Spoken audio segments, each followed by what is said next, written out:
익산시는 지난 10년간 이렇다 할 아파트 공급이 없었습니다.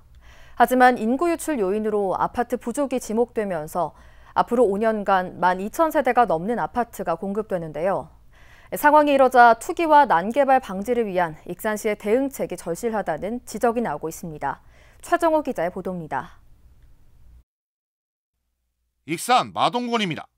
공원 민간 개발을 통해 아파트가 들어서게 됩니다. 이처럼 익산 지역은 앞으로 5년 안에 아파트 공급이 공격적으로 이뤄집니다. 우선 공원 민간 개발을 통해 7,616세대가 공급됩니다.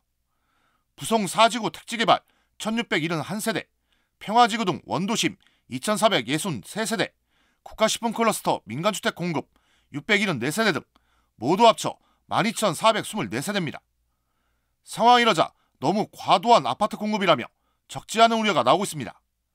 올해 기준 익산시 주택 보급률은 104.1%, 이 가운데 아파트가 전체 주택 13만 4,109호 가운데 55.5%인 74,458가구입니다.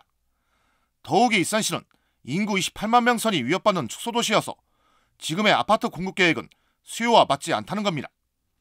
그러니까 도시 기본 계획이라고 하는 건 앞으로의 도시의 성장이나 변화에 근거해야 되는데 인구가 줄고 있다라고 하는 축소도시라고 하는 분명한 전제가 있음에도 도시 기본 계획이 거기에 근거해서 만들어지지 않았다라고 하는. 또 아파트 집중 공급은 분양가 상승에 따른 과열 현상을 불러올 수 있다는 지적입니다. 여기에 현재 아파트 청약 조건에 익산시 거주 6개월 기준을 강화하지 않으면 투기 세력 진입을 막기 어렵다는 분석입니다.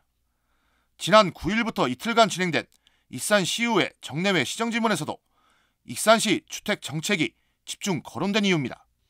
프레나 아파트는 전북에서 최초로 평당 분양가 1천만 원을 넘겼고 현재 흔히 말하는 피가 1억 원이 붙어서 피해는 고스란히 시민들의 부담으로 이어지고 있고 익산은 투기꾼들의 먹잇감이 되었습니다.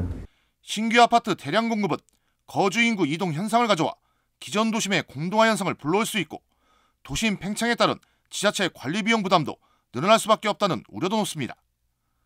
어떤 도시 규모의 확대가 가져오는 어쨌든 도시 관리 비용이랄지 이런 부분들의 증가로 인해서 오히려 어쨌든 도시 경영의 위기가 올 수 있다.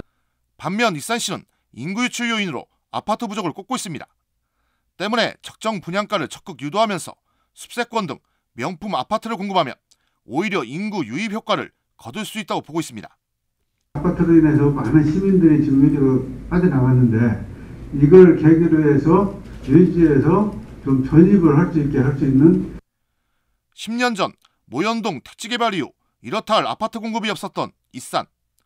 가뜩이나 인구가 유출되는 상황에서 대규모 아파트 공급이 이루어지다 보니 논란이 끊이질 않고 있습니다. KCN 뉴스 최정호입니다.